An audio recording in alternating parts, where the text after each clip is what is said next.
दोस्तों नमस्कार, आप सभी का स्वागत है हमारे यूट्यूब चैनल पे। दोस्तों आज हम बात करने वाले हैं 10th जून से लेके 18 जून तक करंट अफेयर्स के बारे में। और इससे पहले के करंट अफेयर्स हम आपको पढ़ा चुके हैं। इसके साथ साथ जीएस, इंग्लिश, मैथमेटिक्स, रीजनिंग के बहुत सारे वीडियो वहाँ पे मिल जाएंगे। आप प्लेलिस्ट को एक बार विजिट कर सकते हैं। तो पहले क्वेश्चन पे आते हैं। क्वेश्चन कह रहा है कि कृषि सखी सर्टिफिकेशन कार्यक्रम के लिए कौन से दो मंत्रालय ने MOU पर हस्ताक्षर किए हैं। यानी MOU का मतलब होता है मेमोरेंडम ऑफ अंडरस्टैंडिंग। तो पहला है हमारा ministry of agriculture and farmer welfare और दूसरी मिनिस्ट्री का नाम है रूरल डेवलपमेंट, जिसको हम हिंदी में बोलते हैं कृषि और किसान कल्याण मंत्रालय और ग्रामीण विकास मंत्रालय। ठीक है, ये आज ही प्रधानमंत्री मोदी जी ने 18 जून को आज ही वाराणसी में कृषि सखी सर्टिफिकेशन के तहत 30,000 से अधिक स्वयं सहायता समूहों को प्रमाण पत्र प्रदान किया। ठीक है, और इसका जो काम होता है कि जो ग्रामीण महिलाओं के जो कौशल को बढ़ावा देने के लिए इन दो मंत्रालय ने समझौता किया है। ठीक है, भारतीय रिजर्व बैंक ने हाल ही में किस सहकारी बैंक का लाइसेंस रद्द कर दिया है। ठीक, तो ये पूर्वांचल सहकारी बैंक है। ठीक है, बात पूर्वांचल की आई है तो पूर्वांचल कहाँ पे, किस एरिया की बात कर रहा है, ये गाजीपुर स्थित है। गाजीपुर में ये जो बैंक है, ठीक है, उसके जो लाइसेंस को रद्द कर दिया है। T20 विश्व कप में एक मैच में चारों ओवर मेडन फेंकने वाले पहले गेंदबाज कौन है। ठीक है, उनका नाम है लाकी फर्ग्यूसन। ठीक है, ये न्यूजीलैंड के हैं। ठीक है, तो इन्होंने त्रिनाद में जो पापुआ न्यूगिनी के खिलाफ खेले गए जो आखिरी मैच था उसमें इन्होंने शानदार प्रदर्शन किया था और एक रिकॉर्ड कायम किया। ठीक है, T20 की बात हो रही है तो ये पूछा जाता है कि ये किस देश के हैं, तो ये न्यूजीलैंड के हैं। पहले बहुराष्ट्रीय हवाई अभ्यास तरंग शक्ति की मेज़बानी कौन सा देश करेगा। ठीक है, तरंग शक्ति। ठीक है, तो ये भारत करेगा और ये कब होगा, इसका आयोजन अगस्त में किया जाएगा। ठीक है, बहुराष्ट्रीय ये हवाई अभ्यास है। ठीक है, जैसे कि यहाँ पे लिखा हुआ कि बहुराष्ट्रीय हवाई अभ्यास है तरंग शक्ति और इसका जो पीरियड है वो रहेगा अगस्त में और भारत करेगा इसको। हाल ही में जारी पर्यावरण प्रदर्शन सूचकांक 2024 में भारत की रैंक क्या है। ठीक है, अब देख लीजिए, भारत की रैंक है 176 इसकी रैंक है। अब बात ये आती है कि ये जो 180 देशों के लिस्ट में जो रैंकिंग बनती है उसमें 180 देश को लिया जाता है, उसमें भारत का स्थान है 176 यानी 176वां स्थान है। ठीक है, अब ये भी पूछा जाता है कि ये इस जारी कौन करता है, तो ये EPI जारी करता है। EPI यानी इन्वायरमेंटल परफॉर्मेंस इंडेक्स, इसको पर्यावरण प्रदूषण सूचकांक ये जारी करता है। ठीक है, और ये जो रैंकिंग है इस रैंकिंग को येल और कोलंबिया विश्वविद्यालय द्वारा तैयार किया जाता है। ठीक है, येल और कोलंबिया विश्वविद्यालय द्वारा तैयार किया जाता है। ठीक है, अब इसका कुछ मानक होता है, कुछ मेजरमेंट होता है कि किस बेस पे ये रैंकिंग निकालते हैं, जैसे कि वायु गुणवत्ता, जैव विविधता, ग्रीन हाउस गैस उत्सर्जन, इस तरह के इनका सभी को आकलन करके उसकी रैंकिंग निकाली जाती है। जैसे कि कहा भी गया है कि पर्यावरण प्रदर्शन सूचकांक। ठीक है, तो जो भी चीज़ें हैं जो पर्यावरण को हानि पहुंचाती हैं उनके सैंपल को लेके ये रैंकिंग निकाली जाती है। 176वां स्थान है 180 में। ठीक है, लिखा डेविड वीज ने अंतर्राष्ट्रीय क्रिकेट से संन्यास की घोषणा कर दी। वह किस देश से खेलते थे, तो वो कहाँ से खेलते थे, नामीबिया से खेलते थे। तो इन्होंने अंतर्राष्ट्रीय क्रिकेट से संन्यास लेने की घोषणा कर दी है। ठीक है, तो यहाँ डेविड वीज का जो संबंध है वो नामीबिया के लिए वो खेलते थे। विदेश मंत्रालय ने किस बैंक के साथ ई-माइग्रेट के लिए समझौता ज्ञापन पर हस्ताक्षर किया है। विदेश मंत्रालय ने किस बैंक के साथ किया है, स्टेट बैंक ऑफ इंडिया के साथ किया है। ठीक है, तो ये जो अपने भुगतान है वो गेटवे SBI, ठीक है, ई-पे के माध्यम से करने के लिए एक समझौता हुआ है। ठीक है, आगे बढ़ते हैं। कह रहा है कि दुनिया के सबसे ऊंचे रेलवे पुल पर भारतीय रेलवे ने पहला ट्रायल रन पूरा किया। ये किस नदी पर है। ठीक है, तो देखो क्वेश्चन कैसे पूछ रहा है कि दुनिया के सबसे ऊंचे रेलवे पुल पर भारतीय रेलवे ने पहला ट्रायल रन पूरा किया, ये किस नदी पर है, तो ये चेनाब नदी पर है। ठीक है, ये जम्मू एंड कश्मीर का जो क्षेत्र है और चेनाब नदी में है और इसकी जो लंबाई है कितनी है, 359 मीटर इसकी लंबाई है। इतना ऊंचा ये पुल है। ठीक है, जो हम ये कह सकते हैं कि जो एफिल टावर है, एफिल टावर से 35 मीटर ऊंचा है। ठीक है, लिखा है एक्सरसाइज रेड फ्लैग 2024 का दूसरा संस्करण यूएस में, यानी यूएस में आयोजित किया जाएगा। तो यूएस में कहाँ पे आयोजित किया जाएगा ये? तो ये अलास्का में आयोजित किया जाता है रेड फ्लैग। ठीक है, तो यहाँ पे इस अभ्यास में जैसे भारत रहेगा, मतलब अपना इंडिया रहेगा, इसके अलावा सिंगापुर, यूनाइटेड किंगडम, नीदरलैंड की जो एयरफोर्स ने जो है वो भाग लेंगी। ठीक है, एक बार रिपीट कर देता हूँ, भारत, सिंगापुर, यूनाइटेड किंगडम और नीदरलैंड। लिखा है जीमैक्स अभ्यास का कौन सा संस्करण साल 2024 में आयोजित किया जा रहा है? तो ये जो है वो 8वां संस्करण है। तो जीमैक्स का जैसे मतलब यहाँ पे क्या है, यहाँ पे है जापान प्लस इंडिया। ठीक है, जापान प्लस इंडिया, इसकी फुल फॉर्म से लग रहा होगा जापान प्लस इंडिया। ठीक है, ये एक नौसेना का है अभ्यास है यहाँ पे।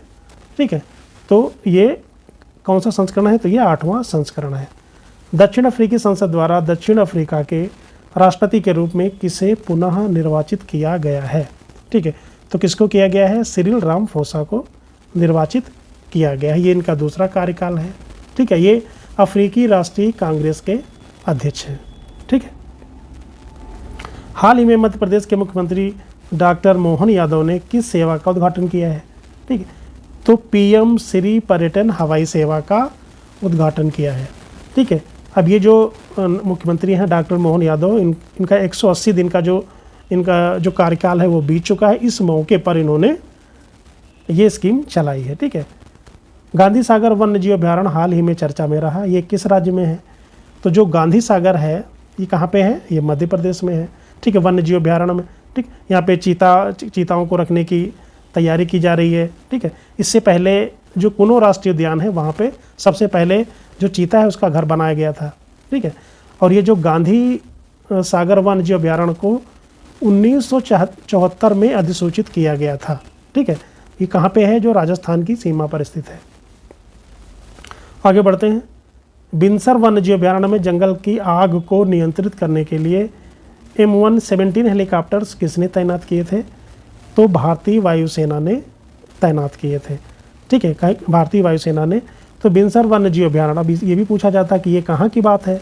तो ये पड़ता है आपका अल्मोड़ा। अल्मोड़ा मतलब उत्तराखंड में है ये बिनसर वन्य जीव अभयारण्य। ठीक है, आगे बढ़ते हैं।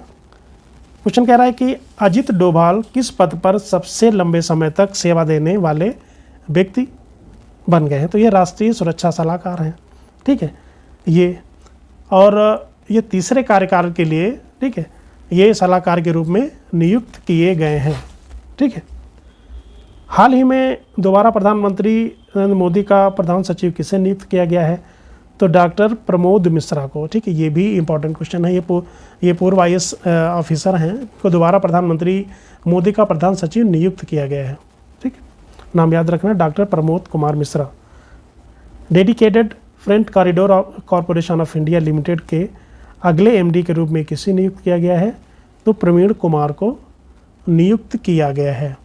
ठीक है, इसका जो फुल फॉर्म है dedicated front corridor corporation of India, जिसको बोलते हैं DFCCIL। भारत ने आपदा प्रभावित पापुआ न्यू गिनी को कितने मिलियन डॉलर की मानवीय सहायता भेजी है? ठीक है, कितने मिलियन डॉलर? $1 मिलियन की सहायता भेजी है। ठीक है, इंदिरा गांधी राष्ट्रीय कला केंद्र ने किसके साथ भारतीय कला और संस्कृति को बढ़ावा देने के लिए समझौता किया है? तो संसद टीवी के साथ इन्होंने समझौता किया है। किसने? भारतीय कला और संस्कृति को और अधिक लोगों तक पहुंचाने के उद्देश्य से इंदिरा गांधी राष्ट्रीय कला केंद्र ने संसद टीवी के साथ समझौता किया है। ठीक है, प्रतिवर्ष विश्व रक्तदाता दिवस कब मनाया जाता है? तो 14 जून को मनाया जाता है। ठीक है, ये 20वीं वर्षगांठ थी। ठीक है, 20 साल पूरे हो गए इसके। और जो ये विश्व रक्तदाता दिवस है, ये जो दिवस मनाया गया था, इसकी थीम क्या थी? इसकी थीम ये थी कि 20 साल पूरे होने का जश्न मनाना और रक्तदाताओं का धन्यवाद। ठीक है, 20 years of celebrating giving thank you blood donors. ठीक है, तो ये भी ध्यान रखना है कि 20 साल पूरे होने का जश्न मनाना, रक्तदाताओं का धन्यवाद। तो ये जो इसकी थीम है, इसका जो स्लोगन है, ठीक है, ये पूछ लिया जाता है। आगे बढ़ते हैं कि ग्लोबल जेंडर गैप इंडेक्स 2024 में भारत की रैंकिंग क्या है? ठीक, वेरी इंपॉर्टेंट क्वेश्चन है, ऐसे क्वेश्चन पूछे जाते हैं। ग्लोबल जेंडर गैप इंडेक्स ठीक है। तो इसकी जो रैंकिंग है वो क्या है, रैंकिंग है उसकी 129, ठीक, 2024 में। इससे पहले रैंकिंग कितनी आई थी, पिछले साल आई थी 127, ठीक है।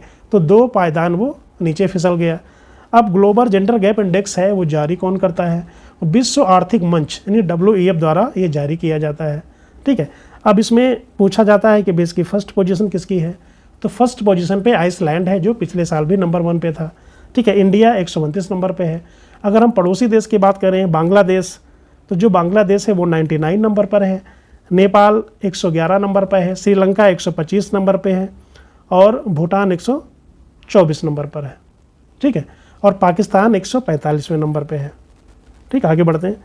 पेमा खांडू ने किस राज्य के मुख्यमंत्री के तौर पर शपथ ली, ठीक है, तो अरुणाचल प्रदेश। अरुणाचल प्रदेश के ये मुख्यमंत्री बने हैं और ये तीसरी बार मुख्यमंत्री के रूप में इन्होंने शपथ लिया है, ठीक है। अब यहाँ पे बात आ गई अरुणाचल प्रदेश की, तो कहीं ना कहीं फिर राज्यपाल का नाम आपको याद रखना होता है। तो लेफ्टिनेंट जनरल ये जो रिटायर्ड थे KT पटनायक, क्या नाम था उनका, KT पटनायक, ठीक। तो ये अरुणाचल प्रदेश पेमा खांडू इनका यह तीसरा कार्यकाल था, ठीक है। आगे बढ़ते हैं। अंतर्राष्ट्रीय खगोलीय संघ ने मंगल ग्रह पर स्थित एक क्रेटर का नाम किसके नाम पर रखा है, ठीक, किसके नाम पर रखा है, प्रोफेसर देवेंद्र लाल, ठीक है। तो इनके नाम पे रखा गया है, ठीक है। तो यहाँ पे एक क्वेश्चन आता है कि थारिस ज्वालामुखी क्षेत्र एक जो है वो कहाँ पे पड़ता है, वो मंगल ग्रह पर पड़ता है, थारिस ज्वालामुखी क्षेत्र, ठीक है। कभी कभी ये भी पूछा जाता है कि थारिस ज्वालामुखी जो ज्वालामुखी है वो किस ग्रह पे है, वो मंगल ग्रह पे है, ठीक है। हाल ही में किसके द्वारा कंटेनर पोर्ट परफॉर्मेंस इंडेक्स जारी किया गया, ठीक है। तो किसके द्वारा जारी किया गया था, ये वर्ल्ड बैंक के द्वारा जारी किया गया, ठीक है।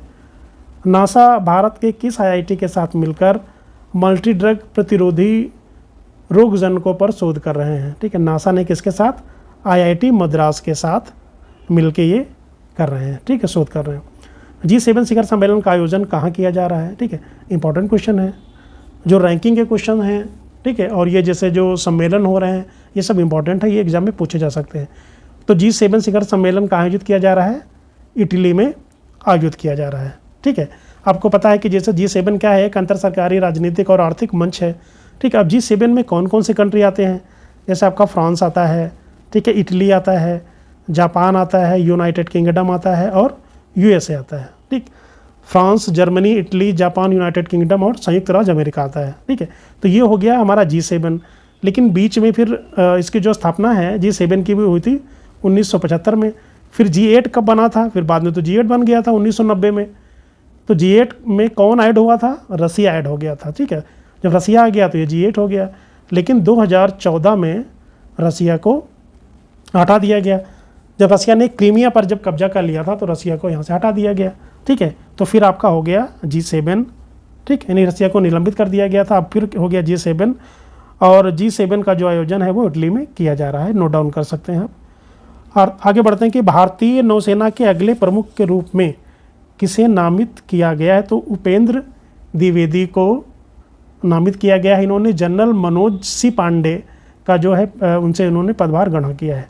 ओडिशा के नए मुख्यमंत्री के रूप में किसने शपथ ली है, तो मोहन चरण मांझी, ठीक है, ने शपथ ली है और ये 15वें CM है, ठीक है। ये आपको ये ध्यान रखना है। क्वेश्चन कह रहा था कि सोहेलवा वन्यजीव अभयारण्य हाल ही में चर्चा में रहा, ये किस राज्य में है, तो ये उत्तर प्रदेश राज्य में है, ठीक है। दोस्तों एक न्यूज़ आई थी कि यहाँ पे बाघों की आबादी के साक्ष्य मिले थे, ठीक है। तो इससे सरकार ने यहाँ पे एक जल्द ही एक नया बाघ अभयारण्य स्थापित करने के लिए घोषणा की, ठीक है।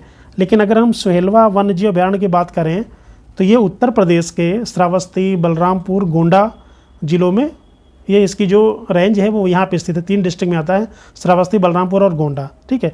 और इस अभयारण्य की जो स्थापना है वो 1988 में हुई थी। आगे बढ़ते हैं।